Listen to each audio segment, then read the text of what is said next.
What's up again, everybody? Continuing on our quest to spotlight each hero in Flesh and Blood, today we're going to talk about the class with some of the coolest card bordering in any card game ever. This is Dorinthea and the Warrior class. Just like the other heroes in Flesh and Blood, Dorinthea has 40 health, 4 intellect, and an ability that reads once per turn effect. When your weapon attack hits, you may attack again an additional time with that weapon this turn.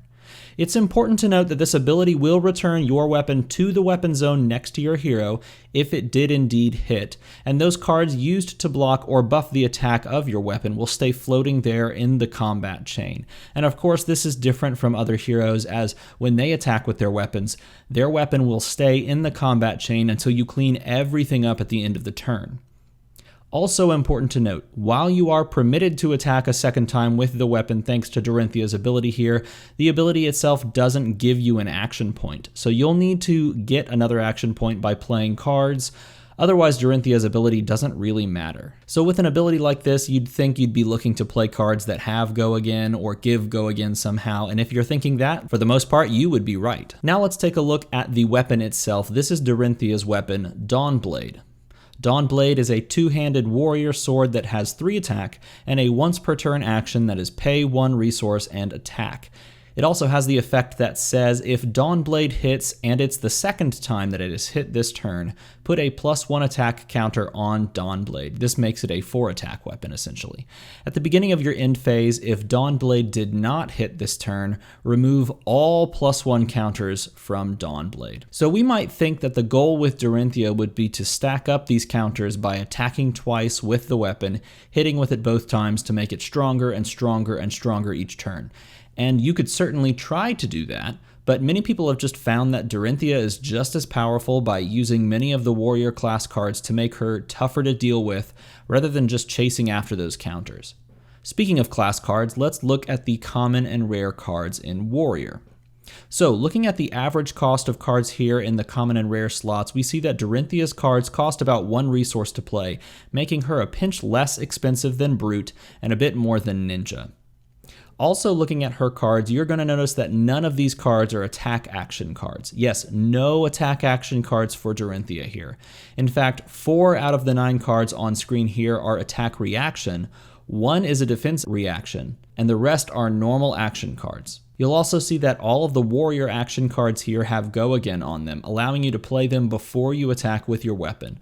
Also, all of them have an attack buff that they give and some other special ability they give to your weapon, and Warrior's Valor and Driving Blade even give your weapon the Go Again keyword, allowing you to attack twice and use Dorinthea's ability if you hit. Finally, you'll see the keyword Reprise on several of these cards. Reprise will trigger if your opponent chooses to defend your attack with a card from their hand.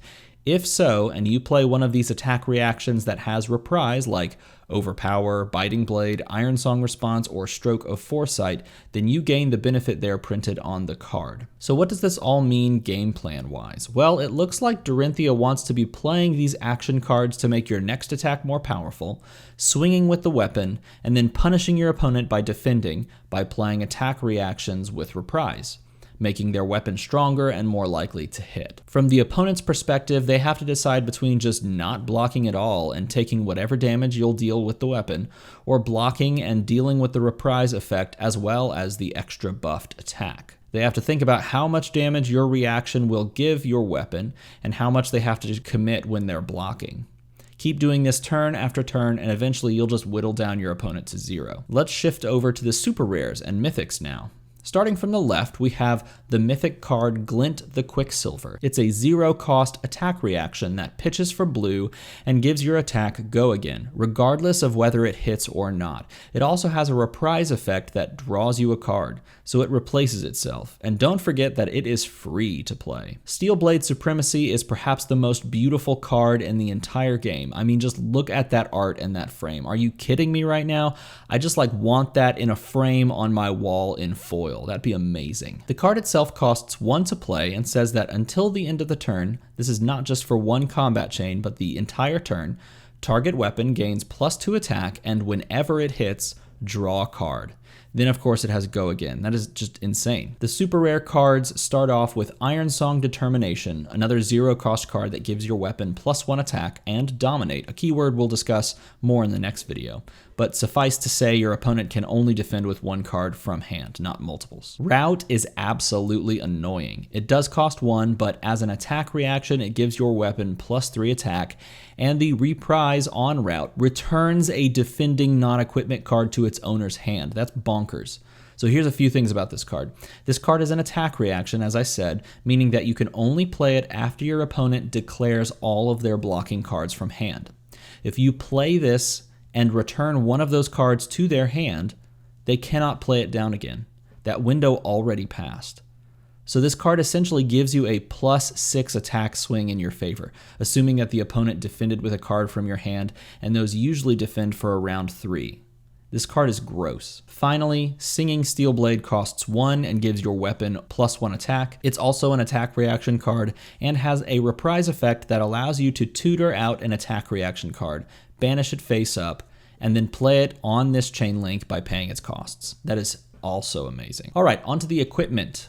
Refraction bolters are warrior leg equipment, and they say when your weapon attack hits, you can destroy them, and if you do, the attack gains Go Again. This is great for those turns where you don't have a Go Again enabler in your hand, but you want to press your advantage and push another attack through. And finally, the legendary warrior equipment, Brave Forge Bracers. Once per turn action, pay 1. Your next weapon attack this turn gains +1 attack. Activate this ability only if a weapon you control has hit this turn. Go Again. So essentially, if you've pushed through your first weapon attack and gave it Go Again, you could pay 1 on bracers and give your next attack +1 attack. Not bad. Finally, let's look at some tournament reports and see where Dorinthea falls. Looking at the results of the most recent calling event, the Calling Austin, we see that Dorinthea made up 21% of players in this sealed portion, and one of those players did advance out of the sealed portion and into the top 8. Once in the top 8, 2 players drafted Dorinthea, and both of those players took 7th and 8th respectively. In constructed tournaments, Dorinthea has also fared pretty well. At the Road to Auckland 10K event in Australia, 10 players battled it out to reach the top of the standings, and 6 players played Dorinthea, 2 played Ninja, and 2 played Brute.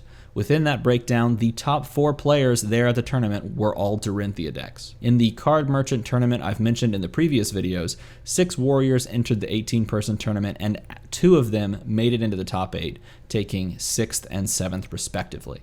So that's the Warrior class. Warrior seems like it can hold its own in both sealed and constructed events. Its reliance on its weapon, which is always guaranteed to be in the deck, obviously, really powerful common cards like Driving Blade that make the weapon better, and some combat tricks during the attack reaction window make for some really fun, really powerful gameplay. So what do you think of Dorinthea? Are you a fan of the Warrior class? I'd love to see some fun Warrior lists, so if you have a good Warrior deck, feel free to leave it in a comment below. Let me know what you'd like to see next, sound off in the comments below, and if you like these videos, please consider subscribing and sharing this with your local group. Spread the word about this cool game and help support the channel. As always, thanks for watching.